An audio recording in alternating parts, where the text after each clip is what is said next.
Daily জীবন শুরু হয়ে গেছে। প্রতিদিনের দৈনন্দিন জীবনে যে সকল কাজকর্ম রয়েছে, সেগুলো তো শুরু করেই ফেলেছি। এখন একেবারেই রুটিন লাইফ। সকালবেলায় উঠে আকাশটা একটু দেখে নিলাম, ঝকঝকে আকাশ, চারদিকে মেঘ, সাদা, সাদা মেঘ। এই সাদা মেঘগুলো দেখলে আমার প্লেনের জার্নির কথা মনে হয় যে প্লেন দিয়ে যাওয়ার সময় কি পরিমাণ জার্কিং হবে। সাদা মেঘ তো সুন্দর লাগে নিচ থেকে দেখতে। উপরে প্লেনে বসে খুব আতঙ্ক তৈরি হয়। ঘরের কাজকর্ম চলছে, ফার্নিচার মোছা, দৈনন্দিন কাজ যা, যা থাকে তাই। এইটা আমার ব্রেকফাস্ট। সকালবেলায় ওটস, কলা, খেজুর, আনার এগুলো দিয়ে একটা ব্রেকফাস্ট আমি খাই টক দই দিয়ে। এই কভারটা খুঁজে পাচ্ছিলাম না আমার এই চেয়ারটার। এই চেয়ারটা হচ্ছে আমার প্রেগন্যান্সির সময় কেনা। এটাতে বসে আমি প্রায় ঘুমিয়ে থাকতাম অফিস থেকে ফিরে। কারণ আমি শুতে পারতাম না বিছানায়। পেট বড় হয়ে যাওয়ার কারণে। তো এটার কভার বানিয়েছিলাম। সেই কভারটা খুঁজে পাচ্ছিলাম না। অনেকদিন পর সবকিছু ঘাটাঘাটি করে খুঁজে পেলাম। এখন ফোমটা এত পুরনো হয়ে গেছে প্রায় ১৩-১৪ বছর। সো ফোমটা ভেঙে, ভেঙে পড়ে যাচ্ছে। ওই ফোমগুলোই আবার ঠিকঠাক করে কভারের মধ্যে ভরে রাখলাম যে ঠিক আছে পরে ফোমের ব্যবস্থা করা যাবে। এদিকে আজ ছিল গাছ ধোয়ার পালা। সবগুলো গাছ ঘরে যেগুলো থাকে প্রচণ্ড ধুলা পড়ে।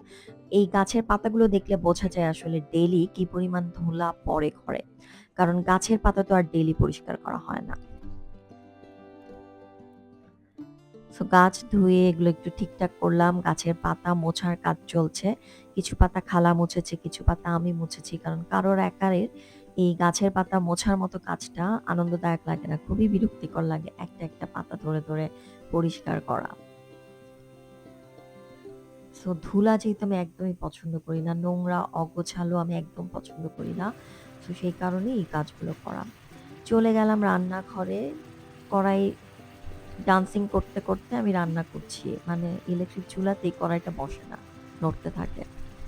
সো আমি বাদাম বাটা, টক দই এগুলো দিয়ে একটা ডিম রান্না করছি। ডিমের কোরমার মতো কাশ্মীরি লাল মরিচ দিয়ে খুবই মজা হয় এটা খেতে। বাদাম বাটাটার জন্য স্পেশালি ভালো লাগে, সাথে আছে টক দই। বেশ ভাল লাগে এটা খেতে। এটা পোলাও দিয়েও খেতে পারেন, বেশ মজা লাগবে। পোলাও দিয়ে খেলে খালি হলুদ আর মরিচ না দিলেই চলবে। ডিমের কোরমার মতো হয়ে যাবে খেতে। তো আজকে এটাই রান্না করছি। আর একটা করল্লা ভাজি আর কিছুই না। এটা দিয়েই আজকে ভাত খেয়ে উঠব। আমি এখন দুপুরে ওটসটা একটু কম খাচ্ছি। ভাতটা খাওয়া আবার শুরু করেছি সপ্তাহে ২ দিন ৩ দিন। কারণ আমি অ্যান্টিবায়োটিক খাচ্ছি অসুস্থ বলে। প্রচণ্ড খিদা লাগে। এখন এটা অ্যান্টিবায়োটিকের জন্য কিনা আমি জানি না, আমার ভীষণ খিদা পায়। দুধ ফেটে গিয়েছিল সেটা দিয়ে বানিয়ে নিচ্ছি হচ্ছে মিষ্টি।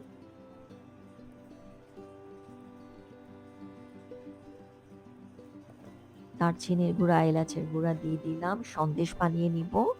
ব্যাস খুবই সহজ আসলে। এটা বেটে নিয়েছি, তাতে একটু কর্নফ্লাওয়ার দিয়ে তারপরে এই সন্দেশটা বানাচ্ছি। দুধ ফেটে গেছে এটা তো আর ফেলে দেওয়ার কিছু নাই। আর ফাটা দুধ দিয়ে কি করব?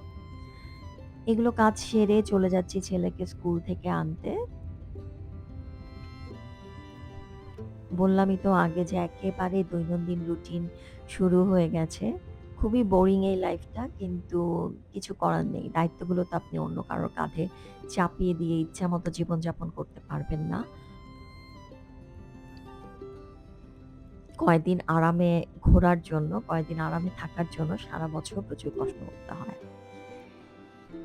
আজকে ১ মাস পরে ইয়োগা ক্লাস শুরু। আপা জার্মানি থেকে চলে এসেছে। সো আমরা ইয়োগা ক্লাসে গেলাম এবং আজকে অনেক মানুষ এসেছে ইয়োগা ক্লাসে। খুব ভাল লেগেছে। এটা আমার সবচেয়ে প্রিয় সময় দিনের মধ্যে। সো আপার কথা শুনছিলাম। এরপর কিছু খাওয়া-দাওয়া। অনেকদিন পর আমরা ইয়োগা ক্লাসে গেলে একটু খাওয়া-দাওয়া করি। অফ কোর্স অনেকেই বলবেন যে আনহেলথি খাওয়া-দাওয়া চলছে। যেটাই হোক এটা একটা ফান টাইম, ভালো লাগার সময়। আপা জার্মানি থেকে আমার জন্য এই জারটা এনেছে, সাথে এনেছে একটা লকেট। আমি প্রচুর গিফট পাই, প্রচুর গিফট পাই। সো আমাকে দিতেও হয় গিফট অনেক, কিন্তু আমি খুব গিফট পাই। সবাই আমার জন্য কিছু না কিছু নিয়ে আসে। এবং এটার কারণে আমার নিজেকে অনেক ব্লেসড মনে হয়। এরপর সন্ধ্যাবেলায় না মানে ঠিক ৮টার দিকে আমার ছোট ভাই ফোন দিয়ে বলল, "চলো আমি তোমাদেরকে নিয়ে সবাইকে ডিনারে যাবো। আমার একটা প্রমোশন হয়েছে।" সো চলে গেলাম ডিনারে। এটা অ্যাপেক্সের উপরে গ্রিন ফরেস্ট ইটারি এই দোকানটার নাম। এটাতে নতুনই গেলাম। খুব বেশি দিন হয়েছে বলে মনে হয় না।